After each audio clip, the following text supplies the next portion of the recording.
కి 10,000 ఇస్తున్నారు, వస్తుందా? వస్తుందన్న. లాస్ట్ 2 years రాలేదు, అయినా ప్రాబ్లం లేదు నాకు.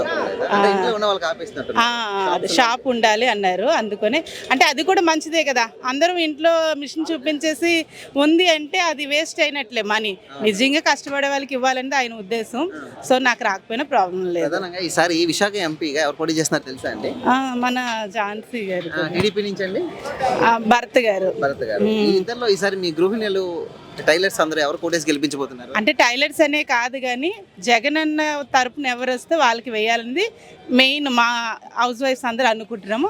అది కాక ఝాన్సీ మేడం గారికి ఎందుకు అనుకుంటున్నామంటే ఆమె ఇంతకు ముందే ఎన్నో పార్లమెంట్లో కూడా మన తరపున చాలా విషయాలు మాట్లాడారు ఆమె, అందుకోసమే. అంతేకాకుండా ఆమెను మేము చాలాసార్లు గమనించాము.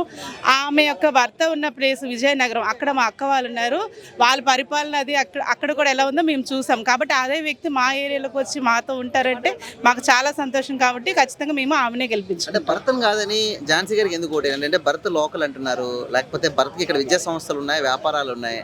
చంద్రబాబు ఫ్యామిలీ నేను వస్తే అన్ని ఫ్రీగా ఇస్తానంటున్నారు ఆయన, వైద్యం ఫ్రీగా ఇస్తాను, ఎడ్యుకేషన్ ఫ్రీగా ఇస్తానంటున్నారు. మరి నమ్మొచ్చా ఆయన్ని? అంటే ఆల్రెడీ జగన్ అన్న ఆల్రెడీ ఫ్రీగా చేస్తున్నారు కదా అన్నీనా. ఇప్పుడు ఆల్రెడీ చేస్తున్న వ్యక్తిని వద్దని ఇంకెవరినో మేము ఎందుకు నమ్ముతాం? జగన్ అన్న చేస్తున్నారంటే జగన్ అన్న కింద ఎవరు వచ్చినాయి, ఝాన్సీ మేడం గారు చేస్తే ఖచ్చితంగా చేయిస్తారు అన్న. ఒకవేళ ఇంక చేయాలని ఉద్దేశం లేకపోయినా అన్న చేయిస్తారు కదా. అంటే ఆమెకు ఉండదు, చెప్తున్నాను ఎగ్జాంపుల్ మీకు. ఖచ్చితంగా ఆమె చేస్తారు, మేము నమ్ముతున్నాం. ఎందుకంటే ఆమె ఉండేది ఎవరి దగ్గర? జగన్ అన్న గారి దగ్గర. కాబట్టి ఎందుకంటే ఈ యొక్క ప్రభుత్వాన్ని మేము నమ్ముతున్నాం గట్టిగా, అందుకని మేము ఖచ్చితంగా ఝాన్సీ మేడం గారిని గెలిపించుకుంటాం.